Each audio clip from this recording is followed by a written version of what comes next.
பாண்டி டே பாண்டி பாண்டி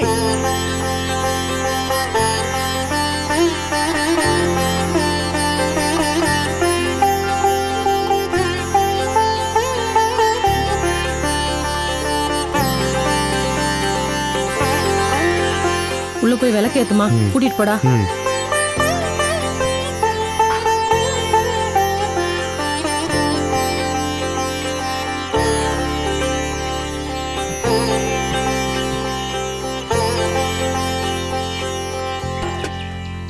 என்னப்பா கோபி, பொருள் எல்லாம் கரெக்டா வந்திருக்கா? எல்லாம் கரெக்டா இருக்குங்க. இல்ல ஒண்ணுக்கு 4 தடவை பார்த்துட்டா எல்லாம் நல்லபடியா இருக்குமே. மண்டபத்துல எல்லாத்தையும் செக் பண்ணிட்டு தான் எடுத்து வச்சிருக்கேன். சரி சரி, நானும் ஒரு தடவை பாத்துக்கிட்டுமா? பாருங்க. மண்டபத்துல ஒரு பெரிய அண்டா பார்த்தனே, அது இங்க காணுமே. மண்டபத்துல மறந்து விட்டுட்டு வந்துட்டீங்களா, இல்ல அண்டாவை காட்டுற மாதிரி காட்டி உங்க வீட்டு பொருளோட எடுத்துட்டு போயிட்டீங்களா? இப்பதான் உங்க வீட்டுக்குள்ள இறக்கி வச்சிருக்கீங்க. அப்படியா? சரி சரி. மெத்த மேலால பார்க்க நல்லா தான் இருக்கு. நல்ல இலவம் பஞ்சான்னு பார்த்து வாங்கினியாப்பா? இழுச்சு பாத்தீங்கன்னா தெரியும். வாய மூடுறி. என்ன தம்பி இது, காசை கொடுத்து வாங்குறீங்க, ஏதாவது டம்மி பீஸா வாங்கி இருக்க கூடாதுன்னு தானே கேக்குறேன். அண்ணன் எல்லாத்தையும் செக் பண்ணிட்டு தான் எடுத்து வச்சாரு. படுத்து உருண்டே பாத்துட்டேன், பக்காவா இருக்கு மெத்த. சரி சரி, நான் எதுக்காக சொல்ல வரேன், இவ்வளவு கஷ்டப்பட்டு எல்லாம் வாங்குறோம். இந்த காலத்துல ஏமாந்தோன்னு வச்சுக்கோங்க, நம்ம தலையில மிளகா அரைச்சிருவாங்க. யாரு உங்க தலையில? கொஞ்ச நேரம் வாய மூடுறியாடி. இவ ஒருத்தி பெரியவங்க பேசும்போது இடையில பூந்து நான் என்ன ஊதுற மாதிரி ஊதிட்டு கிடக்குறா. பின்னனுங்க, எத்தனை வாட்டி தான் செக் பண்றது?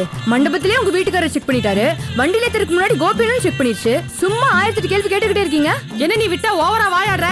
ஏய், மண்டபத்துல இருந்து வீட்டுக்கு வரதுக்குள்ள ஏதாவது ஒரு பொருள் காணாம போயிருந்தா நீ அடி வந்து தருவ? இதெல்லாம் சம்பாதிக்க உங்க அண்ணனும் அப்பாவும் எவ்வளவு கஷ்டப்பட்டு இருப்பாங்க. புரியுதுங்க, ஏதாவது பேசி இந்த இடத்துல உங்க பவர் காட்டணும், அவ்வளவுதானே? நல்லா காட்டுங்க. ஏய், எங்க வந்து யார்கிட்ட பேசுறோம்னு தெரிஞ்சுதான் பேசுறியா? ஓவரா வாயாடுன பலார்னு அரைஞ்சிருவோம், ஜாக்கிரதை. ஏங்க, இந்த பொண்ணு இவ்வளவு வாயாடுது, பாத்துட்டு சும்மா நிக்கிறீங்க? ஆமாங்க, அவ ஏன் பொண்ணு மாதிரி இல்ல, கொஞ்சம் படபடன்னு பேசுவா. உங்க பொண்ணு மாதிரி? உங்ககிட்ட போய் நான் கேட்டேன் பாருங்க, என்ன சொல்லணும். உள்ள வாங்க. ராணி, நீ வாயை கொஞ்சம் கண்ட்ரோல் பண்ணி பேசுமா. நீ எதை பேசினா நம்ம மகேஷ் தான் பாதிக்கும். மகேஷை போட்டு படித்து எடுத்துருவாங்க. பாத்துமா ப்ளீஸ்.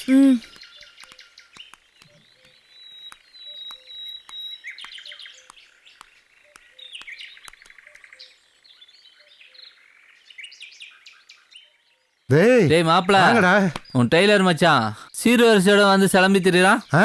நிறைய சீர்வரிசை எல்லாம் கொண்டு வந்திருக்காருல. டேய், அவங்க வீட்டுல நம்மள எப்படி நடத்த மறந்துட்டியா நீ? டேய், அவங்க வீட்டுல பண்ணதுக்கு பாவம் இவர் என்னடா பண்ணுவாரு? இவர் என்ன பண்ணுவாரா? நாமெல்லாம் அவங்க வீட்டுக்கு போறப்ப எவ்வளவு இன்சல்ட் பண்ணி அனுப்புனாங்க. அவங்களோட குறைஞ்சவனா நீ? டேய், பொண்ணு கொடுத்த அவன் பணிஞ்சுதான் போனோம். இப்படியே விட்டனும் தலையேறி உட்காந்துருவான். கல்யாணத்துக்கு அப்புறம் அவனை பாத்துக்கிறேன்னு சொன்னல, இப்ப முடிஞ்சிச்சு. இப்ப நீ என்ன பண்ற பாக்குறேன். இப்ப என்ன, கோபியை வீட்டுக்குள்ள விடக்கூடாது, அவ்வளவுதானே? இப்ப பாருங்க. என்ன மச்சான், எல்லாம் இறக்கி வச்சாச்சா? ஒரு வழியா பெரிய கடமை முடிஞ்சுங்க. வீடு வரைக்கும் வந்து சீர்வரிசை எல்லாம் இறக்கி வச்சிருக்கீங்க, ரொம்ப சந்தோஷமா இருக்கு. உங்களுக்கு தெரியாது ஒண்ணுமில்ல, ஊர் வழக்கப்படி கல்யாண பொண்ணுக்கு துணையா ஆம்பளைங்க வந்து வீட்டுல தங்குறது இங்க வழக்கம் இல்ல. அதுக்காக உங்களை நான் உடனே கிளம்புங்க நான் சொல்லல. முறைன்னு சொல்றாங்க. முறைய பத்தி உங்களுக்கு நான் சொல்ல வேண்டிய அவசியம் இல்லை, அதனால இப்பவே கிளம்பிடுங்க.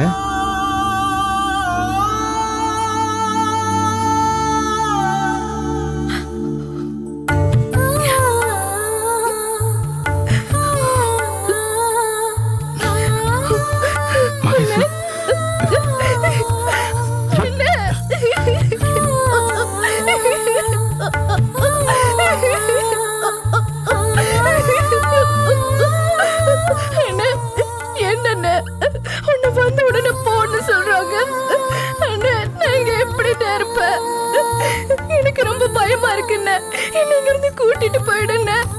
அப்பெல்லாம் பேசக்கூடாதுமா. மாப்பிள்ளை வேணும் சொல்றாரு. அவர் கூட ஒரு 4 பேர் வந்திருக்காங்கல்ல, அவங்க சொல்லிதான் மாப்பிள்ளை சொல்றாரு.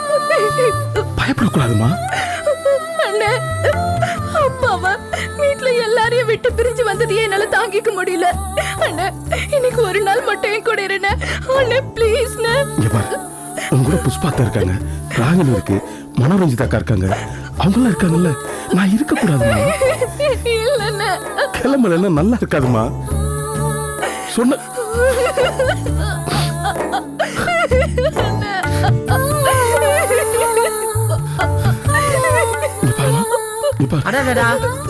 என்ன நீங்க பயங்கரமான குடும்பமா இருப்பீங்க போல இருக்கு. அண்ணனும் தங்கச்சி 2 பேரும் சேர்ந்து பாசமலர் படத்தையே தோக்கடிச்சிருவீங்க போல இருக்கே. என்ன தம்பி இது? அவ தான் புது இடத்துக்கு வந்திருக்கோன்னு பயந்துட்டு அழுகுறா. ஆறுதலா 4 வார்த்தை சொல்லாம நீங்களும் கூட சேர்ந்து அழுதுட்டு இருந்தா பாக்குறவங்க என்ன நினைப்பாங்க? இல்லைங்க, கைக்குள்ளேயே வளர்ந்த பொண்ணு இது. வீட்டை விட்டு வெளியே போனது கிடையாது. முதல் தடவையா என்னெல்லாம் விட்டு புரிஞ்சு வந்து இங்க இருக்குல்ல, நான் போயிட்டு வரேன்னு சொன்னா அதான் அழுகுது. கைக்குள்ளேயே வளர்ந்த பொண்ணுதான். அதுக்காக பொண்ணுன்னு பிறந்தா பூந்த வீட்டுக்கு போகதான் செய்வாங்க. கூட சேர்ந்து அழுதுட்டு இருக்கீங்க. 4 வார்த்தை நறுக்குன்னு ஆறுதலா சொல்லுங்க தம்பி. ஏதோ வந்தமா சீர்வரிசை இறக்கணுமா, தங்கச்சி கிட்ட பூந்த வீட்டுல எப்படி நடக்கணும்னு சொல்லிட்டு போயிட்டே இருங்க. அதை விட்டுட்டு அழுதுட்டு இருக்கீங்க. பெரிய பாசமலர் சிவாஜி கணேசன் சாவித்திரி மாதிரி பண்ணிட்டு இருக்கீங்க. ஊர்ல உலகத்துல இல்லாத அண்ணன் தங்கச்சி இப்படி சீனை போடுறீங்க. உங்களை மாதிரி நான் எங்கேயும் பார்த்தது இல்லடா சாமி. அழுகையை நிறுத்துங்க, தள்ளுங்க.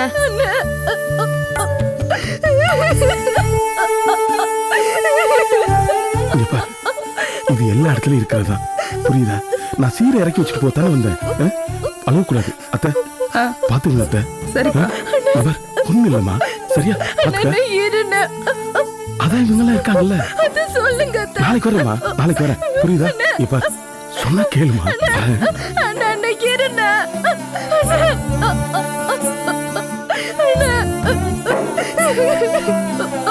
தைரியமா இருமா.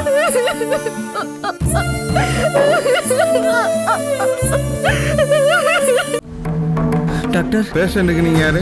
நான் அவன் ஃப்ரெண்டு டாக்டர். அவங்க அப்பா அம்மாவுக்கு இன்ஃபார்ம் பண்ணியாச்சா? இனிமேல் தான் இன்ஃபார்ம் பண்ணோம் சார். இது யாரோ அடிச்சு போட்ட மாதிரி இருக்கு. போலீஸ் கேஸ் ஆயிடுச்சுன்னா எங்களுக்கு தான்ப்பா பிரச்சனை. அதெல்லாம் ஒன்றும் வராது டாக்டர். எப்படியாவது அவனை காப்பாத்துங்க. எவ்வளோ செலவானாலும் பரவாயில்ல, நான் பார்த்துக்கிறேன் டாக்டர். ட்ரீட்மெண்ட்டை ஸ்டார்ட் பண்ணா பின்னாடி எங்களுக்கு தான்ப்பா ப்ராப்ளம் வரும். இல்லை டாக்டர், அவன் எனக்கு ரொம்ப க்ளோஸ் ஃப்ரெண்ட், எனக்கு ரொம்ப வேண்டிய ஃபேமிலி. எந்த பிரச்சனையும் வராது, அதுக்கு நான் உத்தரவாதம் தரேன். சீக்கிரமாக கொஞ்சம் ட்ரீட்மெண்ட்டை ஸ்டார்ட் பண்ணுங்க டாக்டர். சரி, ட்ரீட்மெண்ட்டை ஸ்டார்ட் பண்றேன். அவங்க பேரண்ட்ஸ் வந்து 2 மணி நேரத்தில் சைன் பண்ண வேண்டியிருக்கு. உடனே வந்து சைன் பண்ண சொல்லு. சரிங்க டாக்டர், ரொம்ப தேங்க்ஸ் டாக்டர்.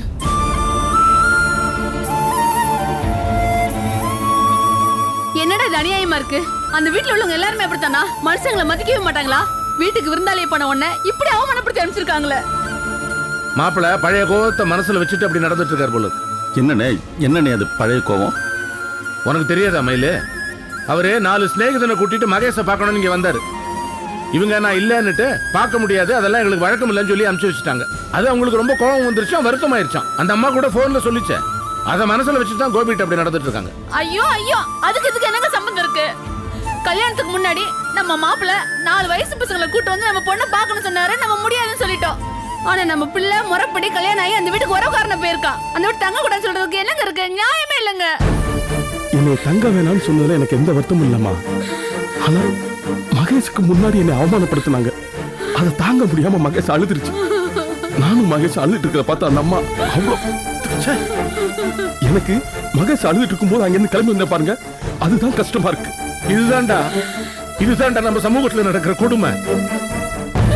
அழகா சிரிச்சுட்டு சந்தோஷமா இருக்கிற நம்ம பொண்ண எங்கோ ஒரு சூழ்நிலையில கொண்டு போய் வைக்கிறோம். அங்க இருக்கிறவங்க அவளை புரிஞ்சுக்கிட்டா சரி, புரிஞ்சுக்கலன்னா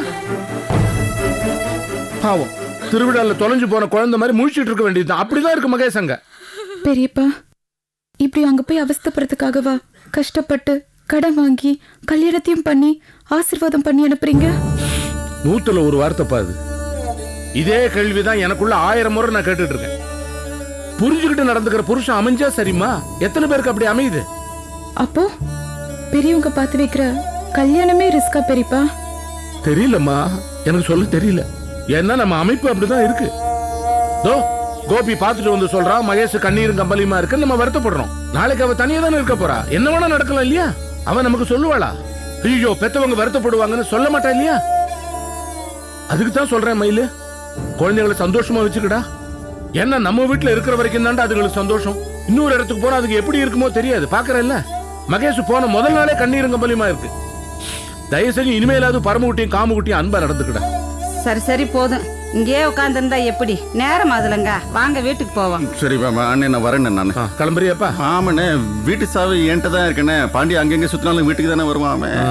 வரேண்ணே. கோபி சார், இல்லங்க உங்களுக்கு எல்லாம் செட்டில் பண்ணியாச்சு. என்ன நேரத்தில் வந்திருக்கீங்க சார்? உங்க தம்பி பாண்டியார் அடிச்சு போட்டுருந்தாங்க சார். எங்க பாத்தீங்க சார்? ரோட்ல கடந்தார் சார். உடம்பெல்லாம் பயங்கர அடி சார். தூக்கிட்டு போய் ஹாஸ்பிட்டல் அட்மிட் பண்ணி. எப்படி தெரியும்? தகவல் சொல்லலாம் அவங்க வீட்டுக்கு போயிருந்தாங்க. வீடு பூட்டி இருந்துச்சு. பக்கத்து வீட்டு இருக்கவங்க தான் உங்க அட்ரஸ் கொடுத்தாங்க. ஐயோ, பாண்டியா யாரதான் அடிச்சிருப்பாங்களோ? தெரியலங்க. வாங்க ஆஸ்பத்திரி போலாம்.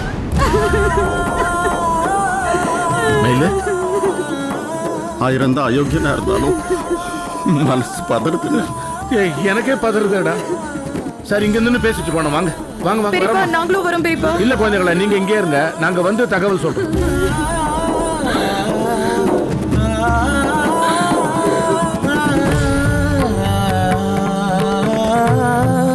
வாங்க சார்.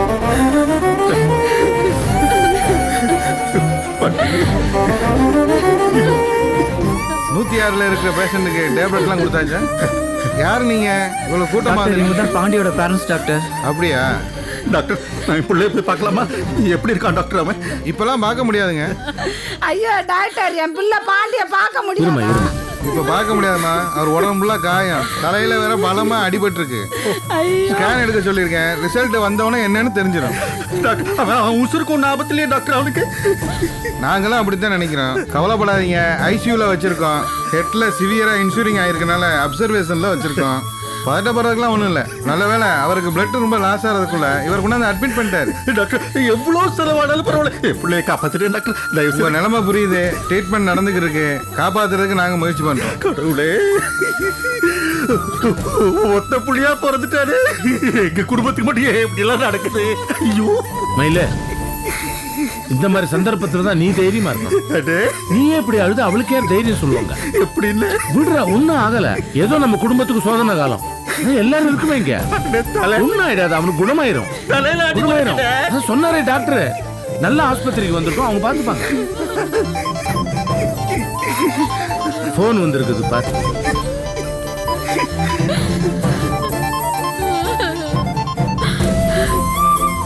ஹலோ ஹலோ அம்மா, நான் மகேஸ்வரி பேசுறேம்மா.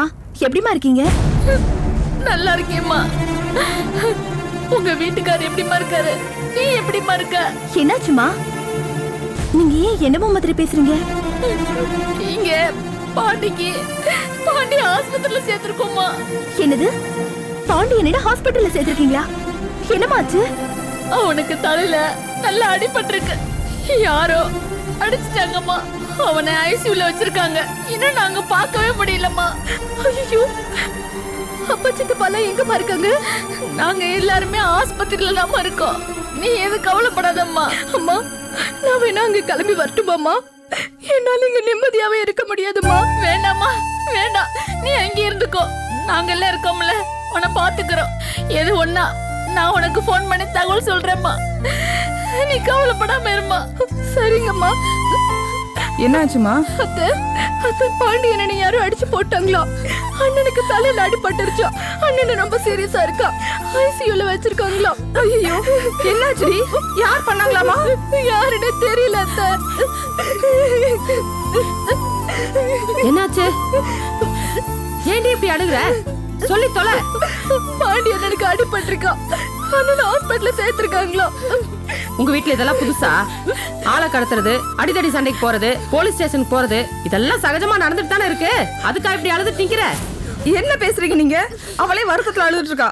ஓஹோ, அத நீங்க சொல்றீங்களா? நீங்களே ஒரு அழுமூஞ்சி. அழுகைக்கு உங்க வீட்ல பஞ்சமா என்ன? இது பாருங்க, காலையில அவங்க அண்ணன் வந்தான். ஆம்பளை மாதிரியா நடந்துக்கிட்டான். தங்கச்சி மேல இருக்கிற பாசத்துல கண்ணை கசக்கிட்டு பொம்பளை மாதிரி ஓடுறான். ஆனா ஒண்ணு, காசை கொடுத்து கல்யாண மண்டபத்தை புக் பண்ணி ஒரு நாள் பூரா அழுதுட்டு இருக்கிற குடும்பத்தை நான் இங்கதாங்க பாத்திருக்கேன். வேற எங்கேயும் பார்த்தது இல்ல. இத பாருங்க, வந்ததுல இருந்து அழுதுகிட்டே இருக்கா. இப்படி இருந்தா குடும்பம் நல்லா விளங்கிடும். இந்த பாருங்க, ரொம்ப பேசாதீங்க. அவங்க சூழ்நிலை பொறுத்து அழகா செய்வாங்க. இங்க யாரும் பொழுதுபோக்குக்காக அழுறது கிடையாது. ஓஹோ, நீங்க இப்படி அழுகிறது போதாம பொழுது போறதுக்கு வேற உட்கார்ந்து அழுவீங்களா? கஷ்டம்னு வந்து அழகா செய்வாங்க. உங்களுக்கு இது வரைக்கும் கஷ்டமே வந்தது இல்லையா? இல்ல நீங்க தான் அழுது கிடையாதா? ஏ, போது நிறுத்தடி. உங்க குடும்பம் மாதிரி யாரும் ஊர் உலகத்துல அழுக மாட்டாங்கன்னு சொல்ல வந்தேன். இந்த பாருங்க, மனுஷங்களா இருந்தா மத்தவங்களோட வேதனையை புரிஞ்சுக்கணும். ஆறுதல் சொல்லாட்டியும் பரவாயில்ல, அடுத்தவங்களுக்கு கிண்டல் பண்றது நிறுத்துங்க. ஏய் ராகினி, பேச்சுக்கு பேச்சு பேசிட்டே இருந்தா சண்டை தாண்டி வரும். வந்த இடத்துல இதெல்லாம் வேண்டாம். நீ பேசாம இரு. நல்லா புரியும்படியா சொல்லுங்க. அப்ப இந்த மரமண்டிக்கு ஏறுதான்னு பாப்போம். அம்மா ஸ்ரீதேவி, இன்னைக்கு உனக்கு முதல் ராத்திரி. இப்படியே அழுதுட்டு நிக்காத. ஏங்க, வேடிக்கை பார்த்துட்டு நிக்காம இந்த பூவாவை தலையில வச்சுட்டு சிரிச்ச முகத்தோட உள்ள வர சொல்லுங்க. அழுதுட்டு நிக்கிற மூஞ்சிகளை பாரு. இங்க பாருமா, என் தம்பி ரொம்ப பயந்த சுபாவம். இப்படியே அழுதுட்டு இருந்தேன்னு வை, என் தம்பி ரொம்ப பயந்துருவான். அழுகாம சிரிச்ச முகத்தோட உள்ள வா. மறுபடியும் சொல்லிட்டு போறேன்.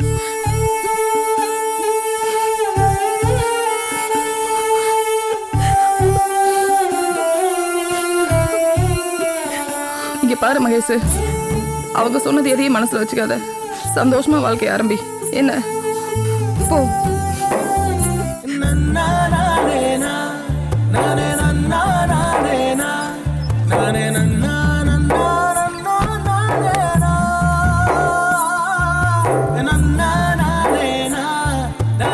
பால் சம்பு இப்படி வச்சிரு மகேஷ். ஆ, எனக்கு இந்த ஃபார்மாலிட்டிஸ்லாம் பிடிக்காது. இப்படி வந்து உக்காரு.